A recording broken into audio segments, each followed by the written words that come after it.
things and leave, Madison." The words sliced through the boardroom like shattered glass. My father didn't even look at me. His eyes were fixed on the gleaming table, as though I was a stain he couldn't bear to see. I didn't move. "You're firing me?" My voice was steady, but my hands under the table curled into fists. "Before we begin, drop a comment and tell us where are you from and from which city you're watching our videos. And after watching the whole video, don't forget to tell us, what would you do in this situation? Be honest. Tell me in the comments below. We read every comment. Let's begin." He finally looked up, a smirk twisting at the corner of his mouth. "Not firing, replacing." He glanced at the man sitting 2 seats away, Ethan, my brother-in-law, my sister's smug, overpaid, lazy husband. He was leaning back in the leather chair like he already owned the place, his Rolex catching the light. "You're putting him in my role?" I asked, my voice sharper now. Ethan tilted his head, grinning like this was all some private joke. "It's nothing personal, Mads. Just, business." Business? My chest tightened. I'd built this division from the ground up. Late nights, skipped vacations, contracts no one else could close. My fingerprints were all over the success of this company. And now, I was being erased in a single meeting. Dad leaned forward, his elbows resting on the table. "You're too emotionally involved. Ethan can handle things with more perspective. Besides, family loyalty matters, and Ethan is family." I laughed, short, bitter, and humorless. "So your daughter isn't?" The silence that followed was worse than any answer. My sister, Claire, sat in the corner with her phone in hand, pretending to scroll but smiling just enough for me to catch it. She knew. She'd known all along. I stood, the chair scraping loudly against the polished floor. "Fine. You want me gone?" "I'm gone. But don't forget, Dad. Loyalty works both ways." He waved a hand dismissively. "Security will escort you out." They didn't have to. I walked out on my own, my heels clicking hard against the marble floor.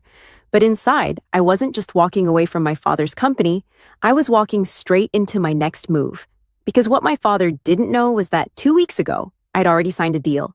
A deal with someone who made his so-called empire look like a corner store. And when I showed up next time, I wouldn't be asking for my seat back. I'd be taking the whole damn table. By the time I stepped out of the building, the winter air slapped me in the face, cold and sharp. I didn't stop walking. The lobby security guy, Mark, gave me a hesitant glance, like he wanted to say something but didn't dare with the cameras overhead. I pushed through the revolving doors and hit the sidewalk, my heels punching against the concrete. People were rushing past with their coffee cups and tired Monday faces, completely unaware that my world had just been gutted by the people I trusted most. The phone in my bag buzzed. I pulled it out, saw the name on the screen, and couldn't help but smirk. "Timing's perfect," I answered. "Madison, tell me you're ready," the voice on the other end said. Deep, smooth, and powerful, Alexander Cole didn't need to raise his voice to command attention. "Oh, I'm ready," I said, my breath visible in the air as I turned the corner toward the parking garage. I just got kicked out of the family empire. My replacement? My brother-in-law? There was a pause, then a low chuckle. "Good. That means you're going to want this even more." "I already want it. But now?" I slid into my car, shutting the door against the city noise. "Now I'm going to make it personal." Alexander was a name that made CEOs flinch and investors scramble. He didn't just build companies, he devoured them, gutted them for parts, and rebuilt them bigger, faster, and stronger. And 2 weeks ago, over coffee in a quiet midtown restaurant, I'd agreed to partner with him on his next move. He'd asked me one question: "How far are you willing to go?"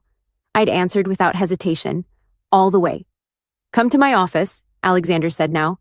"We'll finalize everything. I want you ready for the announcement by Friday." I started the car. "Friday?"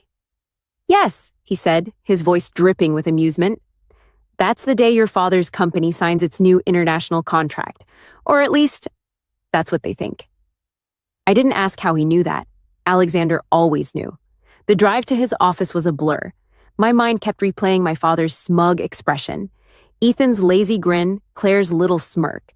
I could practically hear them celebrating already, clinking glasses over my absence. Not for long. When I walked into Alexander's headquarters, the contrast to my father's office was like night and day. No marble floors or gold accents, just steel, glass, and an energy that felt alive. Every person in the place moved with purpose.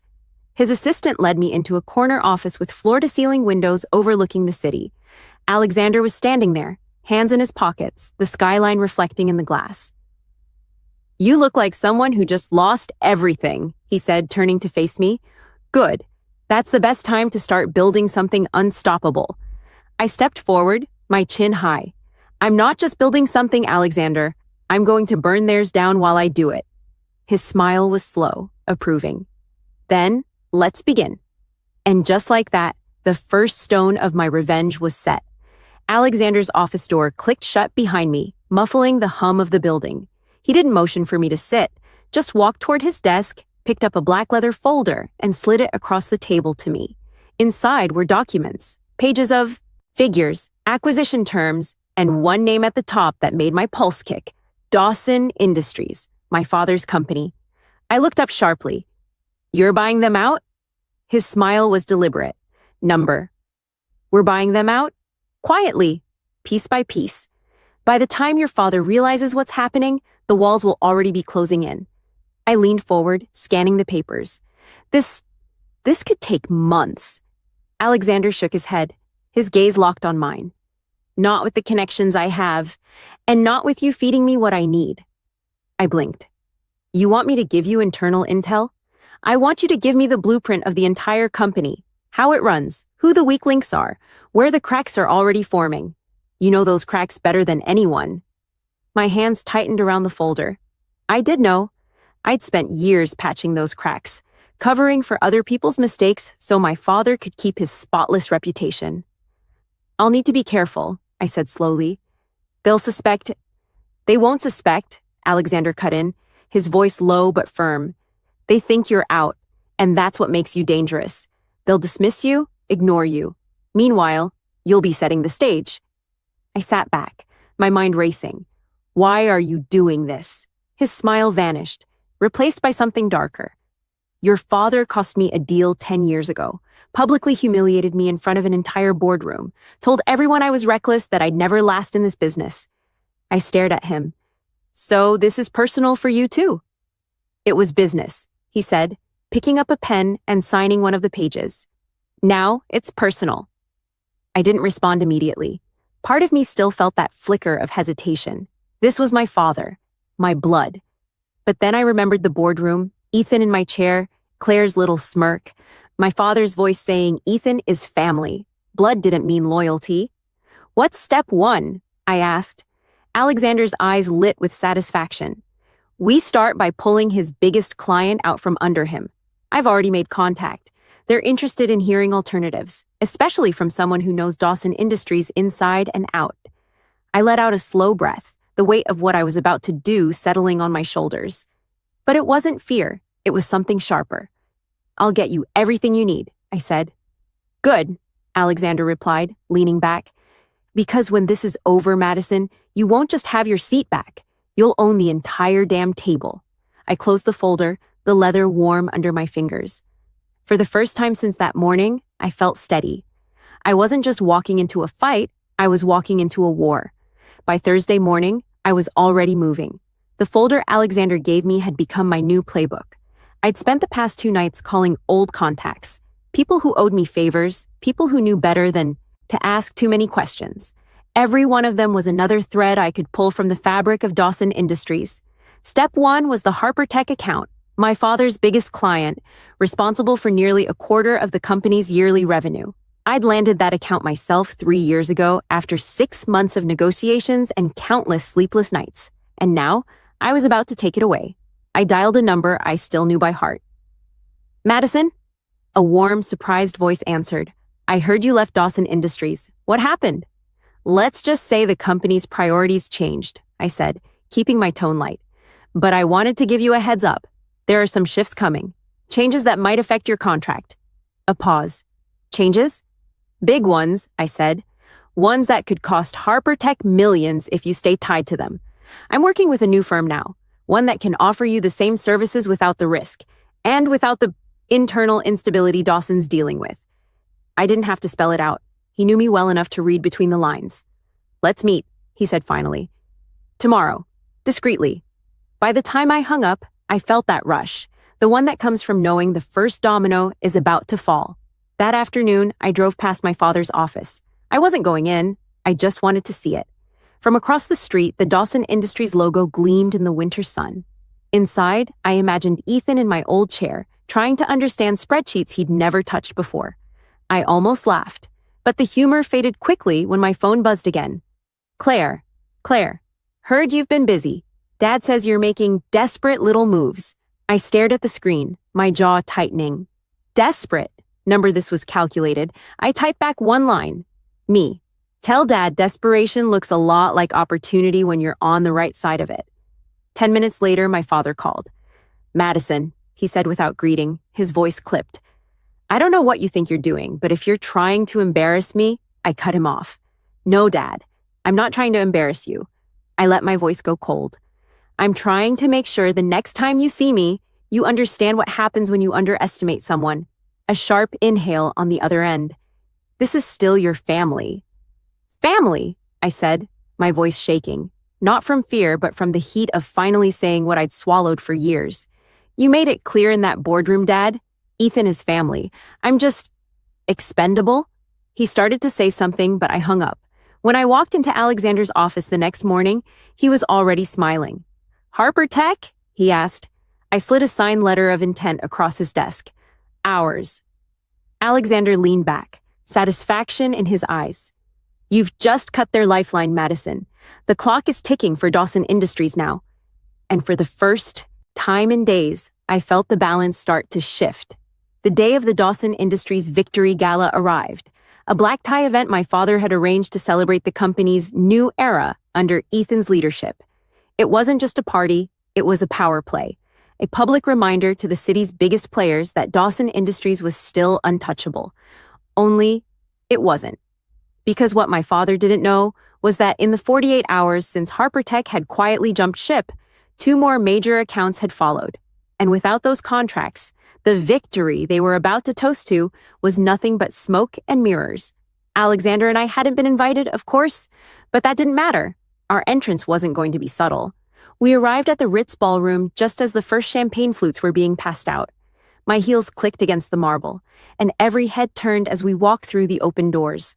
The room smelled of roses and money, polished wood floors, crystal chandeliers, a string quartet in the corner. My father was at the center of it all, shaking hands, his smile sharp and practiced.